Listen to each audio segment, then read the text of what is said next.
सुषमा घर की बड़ी बहू थी। उसकी शादी अनमोल से हुई थी। उसके परिवार में सास और देवर के अलावा और कोई नहीं था। कुछ दिन बीतने के बाद उसके देवर की शादी हुई। उसके बाद से आए दिन घर में कलेश होना शुरू हो गया। अनमोल, ये आए दिन का झगड़ा, मैं परेशान हो चुकी हूँ। क्या पता था इतने शौक से देवरानी लाऊंगी और वो एक दिन मुझसे ही। इलाज क्या है सुषमा, बताओ क्या करूं? ये रोज की परेशानी थी। छोटी बहू शिवानी किसी का कहना नहीं मानती। उसकी जो इच्छा होती वही करती। शुरू के साल भर जेठानी से प्रेम पूर्वक रहने के बाद अब उसे भी कुछ ना समझती। हर छोटी छोटी बात का बतंगड़ बना आए समय कलेश करना उसकी आदत बन चुकी थी। जिसकी नज़र में सासू माँ की कोई गिनती ही ना हो तो जेठानी तो दूर की बात है। घर का वातावरण तनावपूर्ण होने लगा। आए दिन किसी न किसी मसले पर बहस। जब से आई है सासू माँ की नींद उड़ा रखी है। जेठानी से साल भर अच्छे संबंध रखे ताकि लोग ये ना कहे कि बड़ी ने तो जिम्मेदारी से घर संभाला, देखो इसने आते ही सबको अलग कर दिया। साल बीता नहीं कि अब हर बात में लड़ने का बहाना ढूंढती। ऐसे माहौल में भाइयों के रिश्ते भी कब तक टिके रह सकते हैं, जब तक हर समय घर घुसते ही परिवार वालों के गिले शिकवे सुनाए जाएंगे। खुद का चैन हर इंसान ढूंढता है। दूरियां बढ़ने लगी, जिसका प्रभाव घर की हर चीज पर पड़ने लगा। अब ना घर व्यवस्थित था, ना कोई घर की साज संभाल करने वाला होता। रोज रोज की परेशानियां बढ़ने लगी। खींचातानी शुरू हो गई।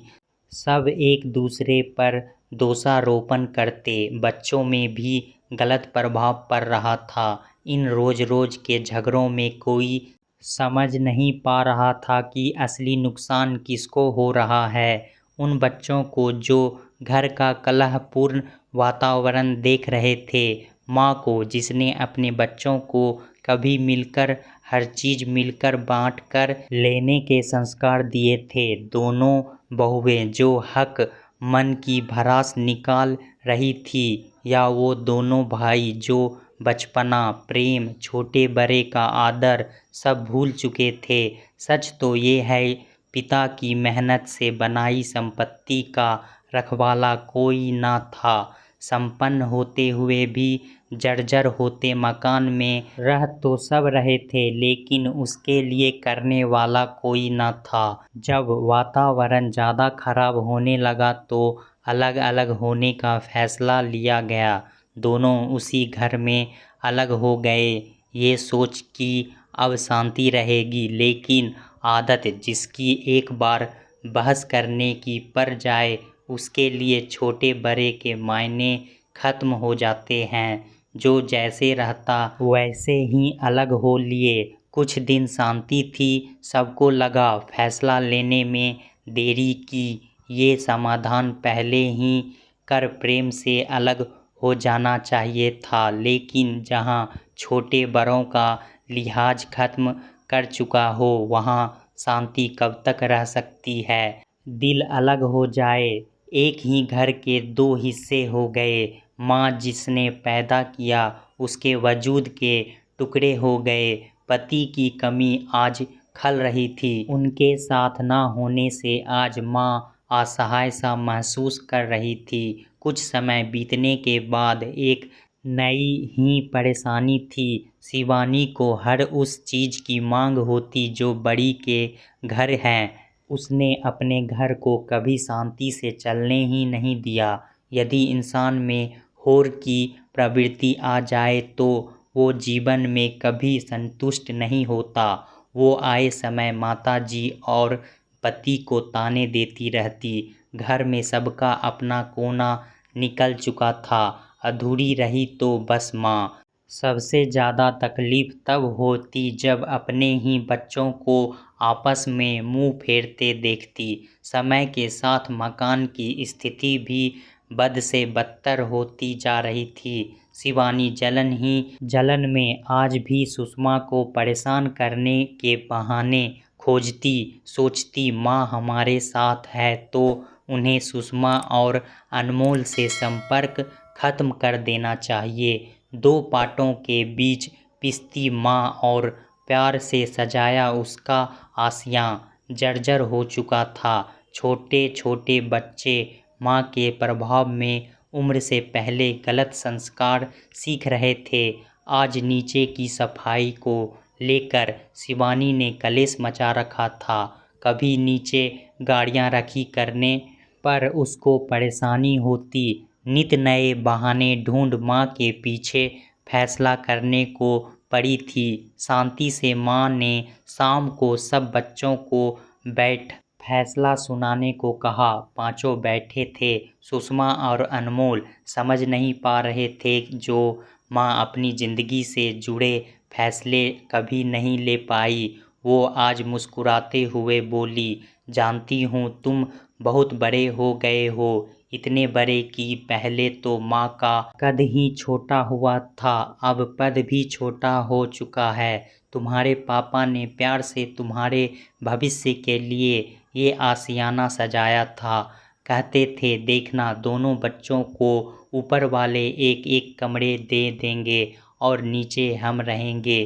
क्यों जी, हम अकेले क्यों रहेंगे? अरे पगली, हमारे साथ दोनों के बच्चे रहेंगे ना। लेकिन आज समझ आया कि उनकी तुम्हें एक साथ रहने की सोच कितनी गलत थी।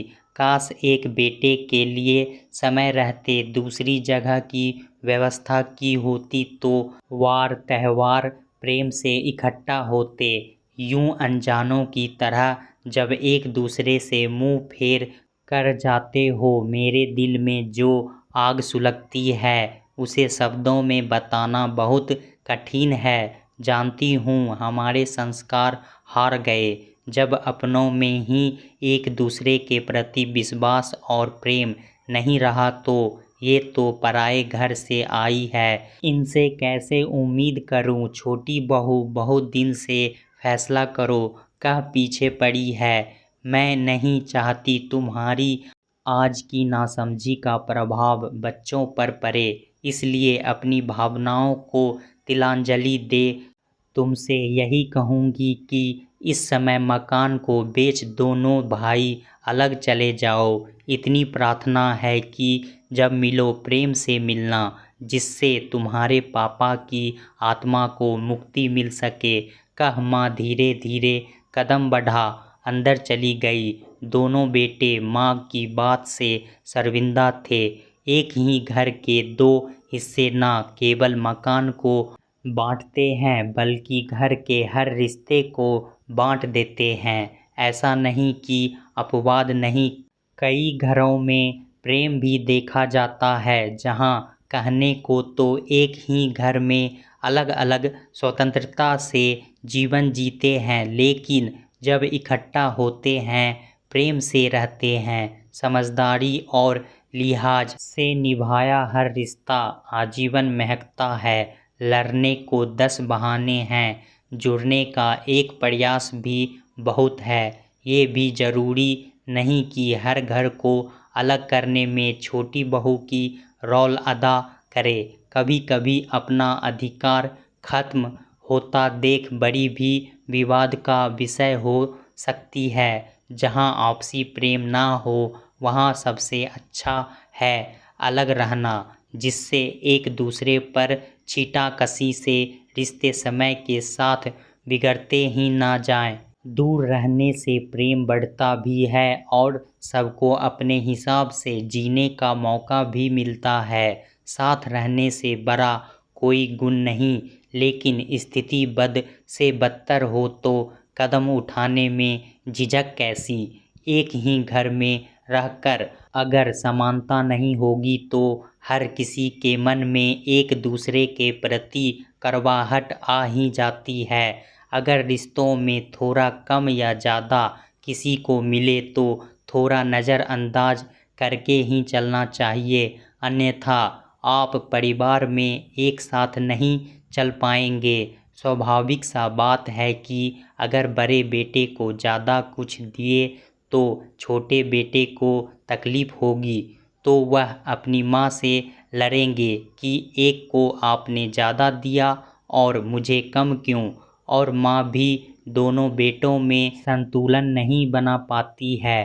फिर होता है यह कि एक भाई दूसरे भाई को देखना नहीं पसंद करते हैं और एक दूसरे को हमेशा नीचा दिखाना। दोस्तों, यहाँ साफ साफ पता चलता है कि माता पिता ही अपने बच्चों में समानता नहीं बना पाते हैं और हर रिश्ते को बचाने के लिए थोड़ा झुकना पड़ता ही है।